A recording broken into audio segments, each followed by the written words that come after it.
is how we do it. This is how we do it. Good evening, ladies and gentlemen, boys and girls, dogs and cats, cops and robbers, xenomorphs, Goliaths, and other monsters of the internet. This is Devin with Gaming in Progress, and we're going to be taking a look at some more of the monsters in Evolve. Today we're going to be looking at the Kraken and how to play it. Now, my best results so far, I've been trying out multiple things. The cooldown timer seems to work better for the Kraken, simply because it has the ability to fly, and that's, in my opinion, more useful than having the feeding boost. This is just how I play it. It may work for you, it may work differently. I know quite a few people enjoyed the last one, so we're gonna see what we can do with the Kraken today. Definitely the ability to fly is very useful, even though in stage 1 he doesn't really fly super far. I've noticed as he evolves, he has the ability to stay in the air longer. And you really want to use that flying ability to your advantage, whether it's just to catch up on some food or whatever. As you can see now, I got another ability cooldown boost, so his cooldown is even faster for all his abilities. In the early stages, the Kraken, definitely you want to avoid any hunter contact for as long as possible. He's not like the Goliath in the sense that he obviously has a small... his health and armor are weaker. I'm pretty sure the health bar in general for the Kraken is smaller, as is the armor bar. I could be wrong. But anyway, the way you want to play him is you want to play him very tactfully. You can't just run around and smash everything like you can with the Goliath. Though, and there are some instances where you can't do that with Goliath. For the most part, though, that's generally what you can do with him, because he's a tank. The Kraken, on the other hand, as you'll see, he's more of like death from above, which is kind of interesting, because a Kraken is generally a sea creature. So you don't really see sea creatures flying. He kind of reminds me of Cthulhu, if any of you guys know what that is. But he's got a pretty good stealth pounce, and he seems to have decent eating speed. I think his eating speed would even be slightly faster than the Goliath's. Again, that's just my experience. But as you can see, I definitely do everything I can to avoid hunter contact for as long as possible. I'm crouching everywhere, and when I'm not crouching, I'm flying, just to get extra distance between myself and the hunters wherever they may be. So for him, you definitely want to build him up as fast as possible, and that's basically what I did here. This ability right here is a very useful one for group attacks, kind of like the Goliath's Fire Breath. It's not actually the most useful attack I'd say the Kraken has. Is the ability to just deploy these like mines, they're like ecto-mine or something like that. And that's really useful, especially if you know the hunters are on your trail. Can come in handy. And when he flies, he has the ability to shoot these spear ball attack, like little power balls or something. And then we're gonna evolve him right here, since there was food nearby, and I'm fairly confident the hunters were anywhere near me. So I upgrade the Banshee mines, and I upgrade the group attack, and then I just wait to get on the move again. Now the hunters at this point, I believe, aren't too far behind me. So what I do is I quickly move on and I hunt some more food. Basically the main goal here for me right now is to eat as much as I can just to get my armor up in case I have to face the hunters. The stage 2 Kraken can hold its own pretty well, but you definitely want to do stage 3 if possible. As you can see, I'm doing everything I can to take this guy out very quickly so I can eat him.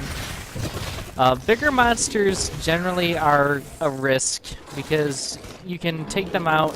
You might lose some health and armor though, and generally the more you're staying in one spot to take out a NPC monster, the closer the hunters can get to you. As you can see, I move through these caves, go back to sleuthing and stuff for a little bit, and now I'm being chased by the hunters directly. They were in that cave, and it was kind of ambushed for me. I was able to take a couple of them out and quickly move on. I'm just looking for more food here quickly to regain some on my shield, and I'm not exactly able to. I gained a little bit, and then the hunters start attacking me. And every time you go to eat while the hunters are attacking you, it prevents you from eating, which I think is kind of a nuisance. I mean, if I was a monster, I wouldn't stop eating just to deal with hunters. I'd finish my food and then go on the attack. You notice here, I attacked this that one rock monster right there, and he kind of just starts attacking on his own, just so I can kind of give them a distraction. I'm hoping the brightness is better in this video, because I know I had a little bit of a complaint last time. It was a little dark in the video. If not, I might try and edit that via the YouTube editor. So if it isn't bright enough for you guys, just let me know. As you can see, though, I'm trying to take out the trapper here, and I successfully take down the trapper, and then I'm dealing with Lazarus, which, as you know, Lazarus is really one of the better medics in my opinion. Simply because he has the ability to bring back a player that's dead if the monster doesn't eat their body. Which is what I'm going for right here. I'm going to eat the body. I'm going to eat the trapper body real quickly here. And then I take off.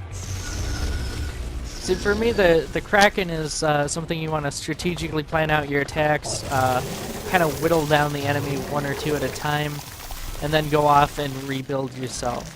I just quickly evolve right here just so I can get to level 3 and max out what I need to max out.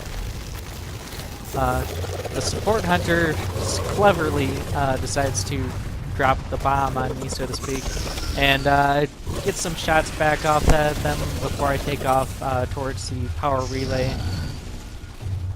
So as you can see here, I rebuilt my armor all the way back up, and I was kind of playing the waiting game in the cave to see if I could lure them in, and then I get tired of waiting, so I go back out and I go to start attacking the power relay station, just kind of sleuthing along as I go,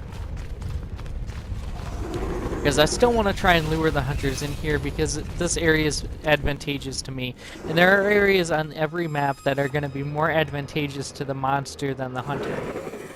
Obviously, the areas like the power relay station are going to be very advantageous to the hunters.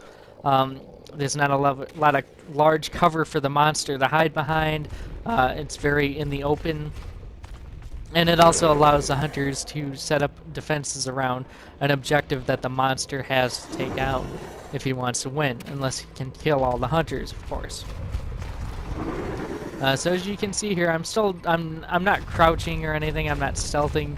I'm just trying to lure the hunters in here. I know they know where I am, and they know I know where they are too. So it's kind of just a waiting game, and it can work sometimes like this. It didn't work in this instance. So what I end up having to do is I have to go out and confront them at some point. I don't want to go this way because the assault hunter is throwing grenades that are poisonous to the monster. So I decide I'm going to make sure my armor is as good as I can get it, and then kind of head to the side to the other exit out of here. But I am going to try and taunt the hunters just in case I can lure them in first, obviously. And I keep at this just for a little while longer because they start shooting at me. It's like, do I got them in there? No? Okay. So yeah, and then I go eat a couple things, and then I get ready to launch my full-scale attack on the hunters and their power relay station. And when you're attacking the power relay, that's actually another really vulnerable point, again, because it's not all the cover, and you have to continuously attack it. When you get up to it, you hold the melee button, and you'll start auto-attacking it, and then you have to continuously do it until it's destroyed. Preferably, the less hunters around, the better. So I usually try and kill off one or two of them and then attack it, generally because the other hunters will kind of flee the area. So it seems like they both myself and them were getting tired of playing this waiting game that we were playing. I had to cut it quite a bit out of this clip actually because it was taking a while. I just wanted to really see if I could lure them in, and it's just not working out right for me. So then it's like I realized that it's like I'm still gonna taunt you guys. Oh, you're shooting at me. And one of the reasons I want to lure him over here is because there was a monster in that corner over there that I could use to my own advantage. If I could get it to attack them, if I could aggravate it. For some reason this rock monster wasn't acting right though. I was trying to push him towards where the hunters were. Because you can do that. You can, as a monster, you can use other monsters to your advantage, just kind of like you can with the hunters too. Aggravated monsters will attack pretty much anything, whether it's hunters or other monsters or whatever. Especially the orange type monsters, for lack of a better term. So see, they're definitely trying to bring the heat to me now a little bit. Giving them some warning shots. I was actually expecting to hit something there. One thing I will say about the Kraken is you have to use all of his abilities. You cannot forget a single ability that you have. You have to use them all together and stay in the air as long as possible because that's where he really shines, is his aerial combat. Granted, his tentacles are deadly up close, you can easily use them, but the ability to fly is really helpful. It has a lot more maneuverability, and you're not so much restricted by the limitations of the map. As you can see here, I'm trying to kill the hunter, the trapper hunter, just so I can get that force field down if I need to get out, and the trapper's dead. And then I'm going to try and get back in there and eat the body before Lazarus can revive the trapper.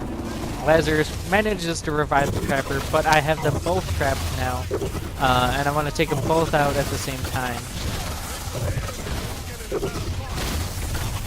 And really, if Lazarus is on the team, you definitely want to take out Lazarus first, because he is very helpful to the team. And if you can get him killed permanently, and you eat the body, especially, well, even if you don't eat the body, because Lazarus is the only one who can do the revival thing like that. Even if you don't eat the body, if you can kill Lazarus permanently, you're good for a little while. As you can see, I killed two of their guys right there, and then I just kind of leave Lazarus to die. The other guy kind of disappeared. So then I'm trying to find that guy, and he revives Lazarus, and I'm trying to kill Lazarus again.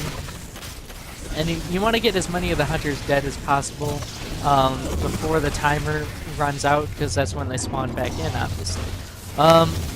So for Lazarus, you definitely want to get him dead. The support is very helpful as well, so you want to kill him. I wasn't really trying to eliminate all the hunters, I was just trying to give myself enough breathing room to destroy the power relay without having to worry about being attacked by the hunters. So I started attacking the power relay station. As you can see, the animation is different for the Kraken than it is for the Goliath. He uses his tentacles. It doesn't seem to be as effective for me. Even the Goliath seems to hit heavier with the power relay attack. And as you can see, I know the enemy's coming up behind me, so I have to turn around and engage quickly just to get them off of my back. But really, when you're playing as the Kraken, you just got to use as many of your abilities as you can. Especially the bomb. I had to cut out of the clip earlier, but I was using the mines very effectively. And then I just hop back over here, attack the power relay station again. Just knowing that I'm very low on time here before the other players drop in. Just got a little bit left, and I barely make it, and I win the match. Just as the support guy is dropping bombs and shit on me. But anyway, that's really how I would suggest playing the Kraken. You definitely want to stay mobile as much as possible, and just keep moving and attacking, and in sort of strafing runs. Anyway, if you guys have enjoyed this video, be sure to give it a thumbs up. If you're new here, feel free to subscribe, and if you want to see anything else like the Hunter side, leave a comment down below. As always, this is Devin with Gaming in Progress, and I will see you guys next time.